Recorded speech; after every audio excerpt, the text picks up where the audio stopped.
The emergency broadcast that predicted the end. Emergency broadcasts are designed to protect us.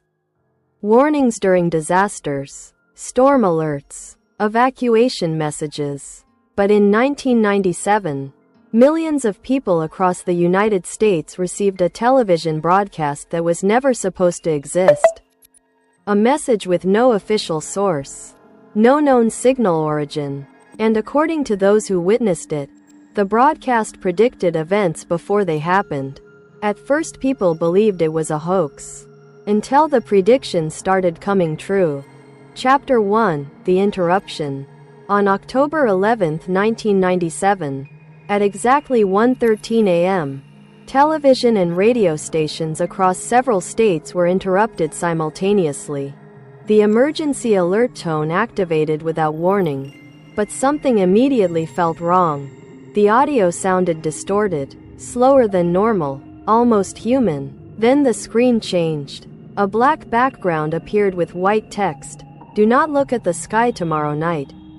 No government logo appeared, no station identification, only the message. The broadcast lasted exactly 43 seconds before normal programming returned. Authorities immediately claimed the interruption was a technical malfunction. But the next night, thousands of people reported strange lights moving across the sky above rural towns. Chapter 2: The Second Message. 3 days later, the emergency broadcast returned. This time the signal spread farther. Entire cities lost programming for nearly 2 minutes. Again the distorted emergency tone played. Again the black screen appeared. But the message had changed. "They can see you through windows."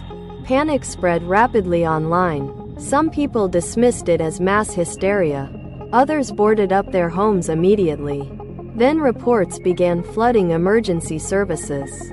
People claimed shadowy figures were standing silently outside houses during the night, watching through windows, motionless. Police investigated multiple reports, but found nothing, except footprints. Long, thin, almost human. Chapter 3: The Man WHO recorded it. A local radio engineer named Thomas Vale became obsessed with tracing the broadcasts. He believed someone was hijacking the national emergency system. Using homemade equipment, Thomas managed to partially record the third transmission before it vanished again. The footage terrified investigators. Unlike previous messages, this broadcast included video. A dark hallway appeared on screen. At the far end stood a tall figure barely visible in darkness. Then text appeared beneath it. "Do not let them inside." The figure moved slightly closer every few seconds. No sound played except distorted breathing. Then the screen suddenly cut to static. But hidden within the recording, Thomas discovered something horrifying. A faint whisper repeating behind the static, "We are already here." Chapter 4: The Blackout. On October 22, entire neighborhoods across 3 states experienced sudden power failures. Phones stopped working, emergency services collapsed temporarily, and during the blackout, the broadcast returned again, this time through battery-powered radios only. The message was short, terrified, and different from the others. "If you hear knocking after midnight, do not answer." Panic spread across affected towns. People locked themselves inside homes. Many later reported hearing knocking during the blackout. Slow, deliberate, 3 knocks at a time. Some people ignored it, others answered the door.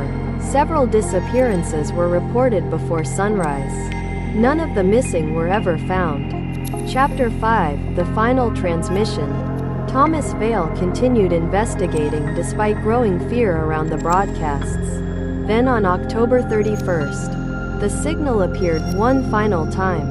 Every television channel, every radio station, every emergency frequency. The message simply read, "Look outside." Millions of people saw it simultaneously. Some ignored the warning, others looked. Witnesses later described impossible shapes moving slowly across the night sky, massive shadow-like objects blocking stars. silent, watching. Then suddenly, every broadcast signal worldwide shut down for nearly 4 minutes.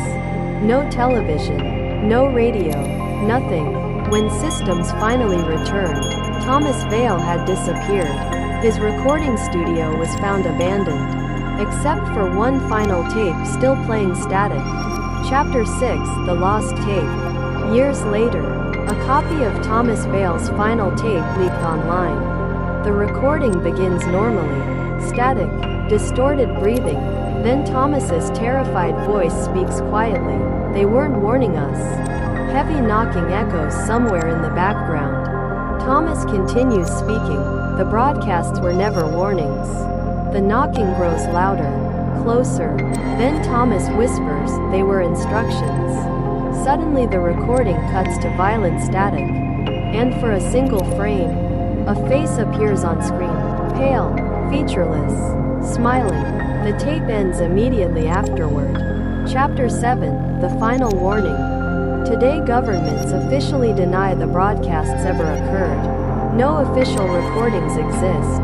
Most surviving footage has vanished from the internet repeatedly over the years. Yet many people still claim strange emergency signals occasionally interrupt local broadcasts late at night. Brief black screens, distorted tones, and messages that disappear before they can be recorded. And according to urban legend, if your television suddenly activates by itself after midnight, and an emergency tone begins playing, never follow the instructions on screen, because the broadcast may not be coming from humans anymore. Ending, because some warnings are meant to protect us, and some warnings are invitations. Subscribe to ShadowLore for more dark mysteries and forgotten legends. And remember, every legend has a secret.